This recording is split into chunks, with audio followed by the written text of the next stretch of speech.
Bonjour à tous et bienvenue dans cette nouvelle vidéo où aujourd'hui on va voir comment ranger et comparer des fractions. Donc pour ranger des fractions, on peut faire ça sur une droite graduée. Vous avez l'exemple ici d'une droite graduée de 3 unités qui sont chacune redivisées en quarts. Donc ma première sous-division ça va être 1 quart, 2 quarts, 3 quarts, 4 quarts, 5 quarts, ainsi de suite. Et juste le fait de positionner ces graduations permet de voir instantanément la grandeur et de pouvoir comparer nos fractions. Donc, par exemple, on voit directement que 4 quarts est plus petit que 5 quarts, on retrouve ici, qui est lui-même plus petit que 8 quarts. Ce qu'il faut retenir dans des fractions, c'est lorsque le numérateur est plus petit que le dénominateur. Donc, par exemple, ici 1 quart, nous avons le numérateur 1 qui est plus petit que le dénominateur 4, alors ma fraction est plus petite qu'une unité. Lorsque le numérateur et le dénominateur sont égaux, ça fait 1. Ici, j'avais donc des quarts, 1 quart, 2 quarts, 3 quarts, 4 quarts, ça correspond à 1. Le numérateur et le dénominateur sont égaux.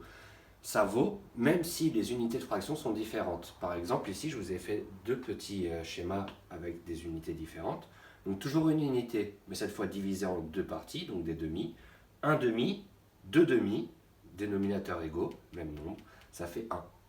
Pareil avec des cinquièmes. Si j'ai mon unité divisée en 5, j'ai 1 cinquième, 2 cinquièmes, 3 cinquièmes, 4 cinquièmes, 5 cinquièmes. Mon dénominateur et mon numérateur sont égaux, ça fait 1. Lorsque le numérateur est plus grand que le dénominateur, donc ici 5 est plus grand que 4, ça veut dire que c'est plus grand que 1. Si c'est le double, comme dans l'exemple là, 8 sur 4, 8 est le double de 4, donc l'unité est 2. 3, dans le même exemple, ça correspond à 12 quarts. Passons à la suite. Hop. Il y a certaines fractions qui sont égales entre elles. Je vous ai fait un exemple ici, je vais agrandir un peu. Là.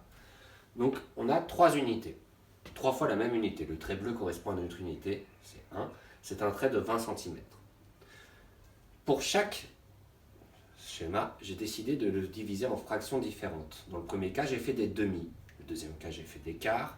Et le troisième cas, j'ai fait des dixièmes. Donc, un demi de 20 cm, ça fait 10 cm. Donc là, j'ai 10 cm. Si je prends un quart de 20 cm, c'est 5 cm. Donc, un quart, 5 cm. Deux quarts, 5 plus 5, 10 cm. Ce qui veut dire que 2 quarts est égal à un demi.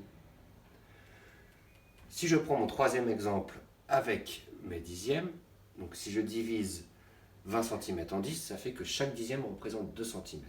Donc 1 dixième, 2 cm, 2 dixièmes, 4 cm, 3 dixièmes, 6 cm, 4 dixièmes, 8, 5 dixièmes, 10 cm.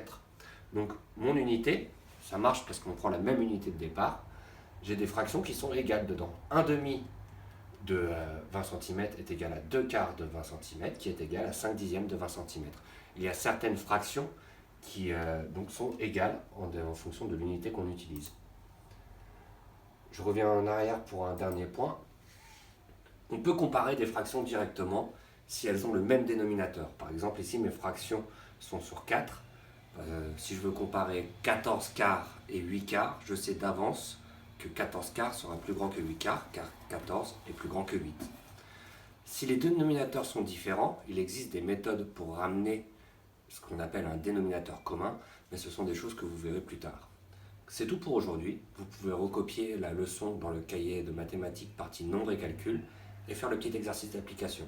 Bon courage à tous et bonne journée!